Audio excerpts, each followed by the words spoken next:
তো বন্ধুরা, আজ আপনাকে নিয়ে যাচ্ছি হৈসলেশ্বর সাম্রাজ্যের একটি প্রসিদ্ধ মন্দির হৈসলেশ্বরা মন্দির। এখানে তিনটি মন্দির ছিল, একটা জৈন ধর্মের মন্দির ছিল এবং নাগেশ্বর মন্দির ছিল আর হৈসলেশ্বরা মন্দির ছিল। হৈসলেশ্বরা মন্দিরে দুইটি মন্দির আছে, আর জৈন মন্দির এবং নাগেশ্বর মন্দির বর্তমান পরিস্থিতিতে নেই।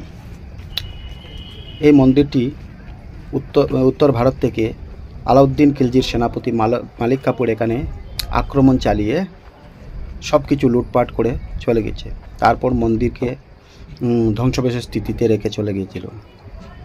এখানে অনেকগুলো মূর্তি ভারতের আর্কিওলজিক্যাল সার্ভে অফ ইন্ডিয়া তরফ থেকে খোদাই করে মূর্তিগুলো কালেক্ট করে তারপর একটা মিউজিয়ামের রূপ দিয়েছে। এই ঘরের ভিতরে অনেকগুলো মূর্তি আছে যেগুলো আমি দেখাতে পারবো না, কারণ হচ্ছে ওইখানে ভিডিও ফুটেজ বানানো নিষেধ আছে। এখানে অনেকগুলো মূর্তি আছে, দেখেন ভগবান শ্রীকৃষ্ণ। তারপর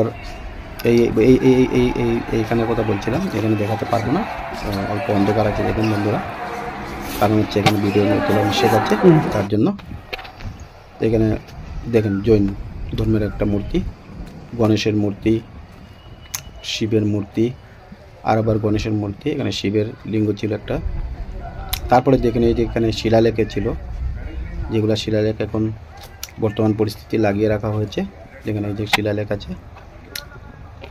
আর এগুলো মূর্তি দেখেন, অনেক সুন্দর সুন্দর মূর্তিগুলো এখানে আছে, যেগুলো আধুনিক ডিজাইনের, যে 3D কাম যেরকম আছে এইরকমই কাম হচ্ছে মূর্তিগুলার।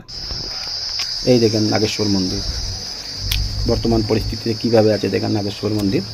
এই যে বিখরা হুয়া থা না, এখানেই অ্যাটাক চালিয়েছিল মালিক কাফুর, আর অনেক কিছু লুটপাট করে নিয়ে গিয়েছিল। এখানে স্থানীয় লোকেরা বলেছিল যে এখানে নাগেশ্বর মন্দির অনেক সুন্দর মন্দির ছিল, কিন্তু এখন দেখেন কি পরিস্থিতিতে আছে বন্ধুরা, একদম অবহেলিতভাবে আছে। তথাপিও ভারতের আর্কিওলজিক্যাল সার্ভে অফ ইন্ডিয়ার তরফ থেকে এই মূর্তি এগুলো সাজভাবে দেখার জন্য আপনাদেরকে রেখেছে। কর্ণাটক রাজ্যের হাসান শহরে যখনই আসবেন দেখবেন। এখানেই সমাপ্ত করলাম বন্ধুরা।